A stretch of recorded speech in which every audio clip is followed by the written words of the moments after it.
Why you lack confidence. Hey girls, my name is Aaliyah. Please like, comment, and subscribe and hit the notification bell so you're notified every time I post.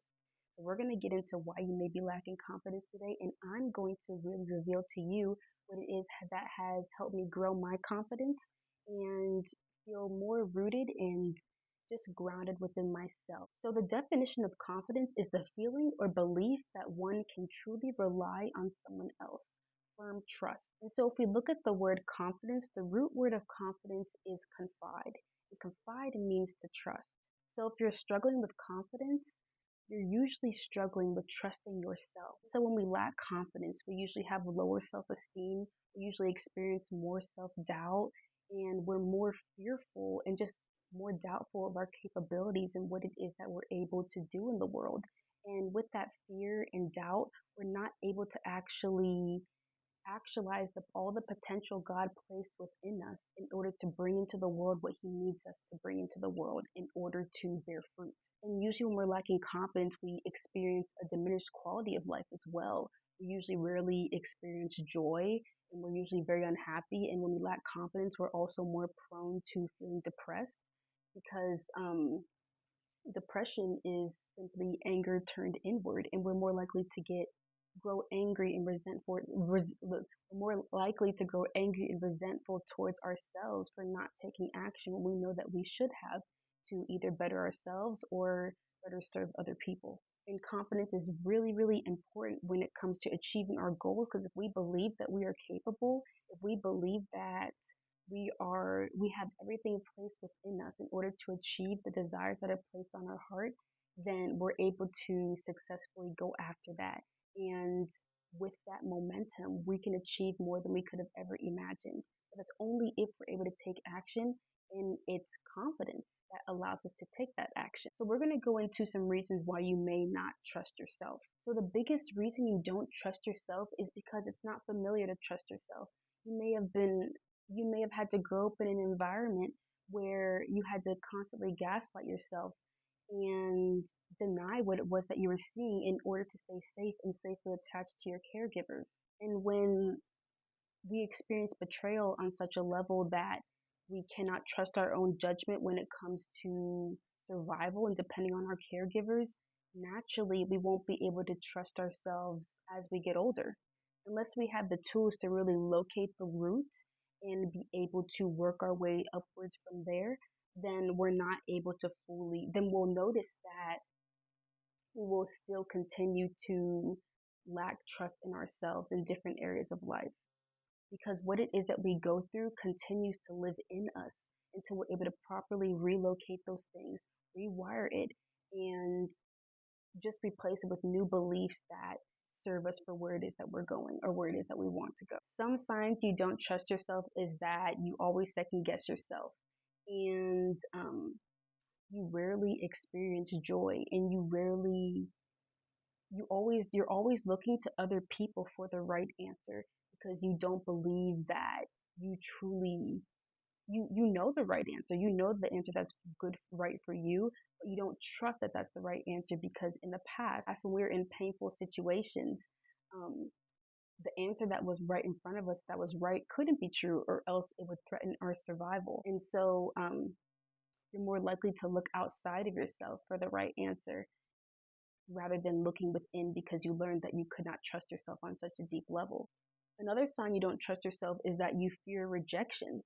When you don't trust yourself, you're more likely to contort yourself into being whoever it is that other people want you to be in order to be accepted by other people because you truly don't accept yourself and you don't trust who it is that, and because you don't accept yourself, you can't trust who it is that you're being because you can't trust that who it is that you're being will be loved or will be appreciated, or you can't trust that who it is that you're being will get your needs met. A third sign you don't trust yourself is when you rarely take action. When an opportunity is presented to you, and it may be something that you've been wanting to do for a long time, but because you don't trust yourself, or you don't trust that you're good enough for that thing, or you don't trust that it'll work out, you don't trust in the outcome of it, you may forfeit it because you don't trust that you'll be able to handle it correctly. And this is how we can really block our blessings, because God has so much for us. God has so much for us, and He would only give us more if we were able to receive. Okay, so let's get into how to learn to trust ourselves so we can then experience confidence and go after the life that we know that God has called us to live. So, one thing we can do is really hold ourselves accountable. When we say we're going to do something, do that thing. That doesn't only mean to other people, but to ourselves as well, because we need to know that we can trust ourselves. Because if we know that we can't trust ourselves, subconsciously other people pick up that they cannot trust us as well. So, really truly keeping our word to ourselves, because even when it comes to God and God's character, God is His word. And He is not a man that He shall lie. He cannot lie. And we're able to have confidence in Him because it is His word that which everything sprang forth. With His word, He spoke everything into existence. So when God says a thing, it is so. And it should be that way with us as well. Another way is to just simply be kind to ourselves and really be gentle with ourselves and compassionate. Because would you like someone or have confidence in someone who was constantly mean to you and constantly telling you that you're not enough and constantly telling you that you don't deserve something that your heart is desiring? You wouldn't like that person, and you wouldn't trust them. You wouldn't have confidence in them either. So that's essentially what you're doing to yourself. And naturally, we're going to have low self confidence as a result of that. So simply extending grace to ourselves the way that God does to us will help not only with our confidence, but it'll help heal our self esteem as well. Because if God looks at you and He says that you are worthy, He says that you are loved, and He says that you are enough, why is your standard for who you are higher than God? And the third thing I have is to honor your needs and express your boundaries. Now, if you're unfamiliar with needs are, just comment down below and I can go into another video about what needs are and why they're so important to us and how our needs really determine our emotional state. But we need to be in touch with our core needs, because our core needs are essentially our sense of self. And if we are not honoring that, then naturally we're going to be out of balance and we're going to lack confidence because those core elements are not set in place. And we need boundaries for confidence, because boundaries show us where it is that we end and others begin. When we lack boundaries, low self esteem and low self confidence is a natural byproduct of that, because we're losing ourselves in other people. And if you lose yourself in other people, you naturally won't be able to trust yourself. And a last bonus one I have is to really trust in you and your capabilities.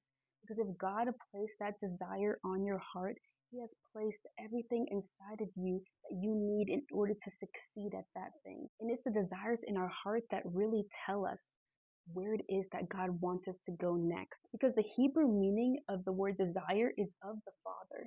So He's the one who placed those desires in your heart. So He could show you how to make those desires manifest. So to wrap all that up, in order to be confident, we have to have the courage to let go of who it is that we became as a result of dealing with pain. Because there's an identity that we built around dealing with pain because we needed to be able to survive it. And although it's painful, your subconscious mind will continue to bring you situations and bring you people that will confirm your low self confidence, because it's familiar, and familiarity equals safety, and safety equals survival. And so embracing these new steps will not be comfortable. It's not comfortable to embrace your authentic self when you've been rejected in the past. And it's not comfortable to actually take actions on your goals and your dreams because it's so unfamiliar to you. And when we're taking these actions, it's normal for feelings of inferiority or inadequacy to come up.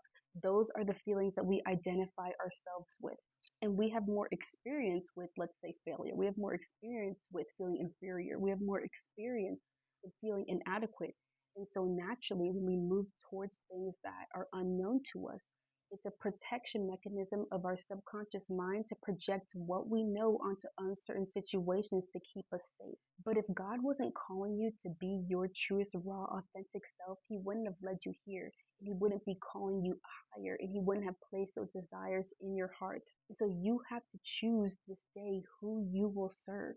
And the identity that takes action is the identity that wins. And as you begin to take action time and time again, eventually you will be that confident version of yourself that you were longing for. Because that confident version of yourself already exists in the future. She's just waiting for you to take action in order to get to her. And anything that is lasting takes time. So give yourself grace and really be compassionate with yourself because you've been operating out of this identity for who knows how long.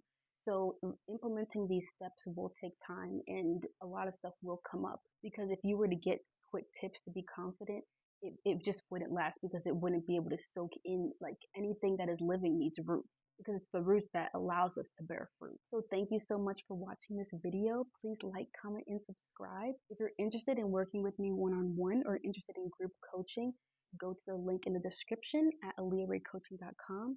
And I love you guys. Thank you so much for taking the time to watch this, and I will see you in the next video.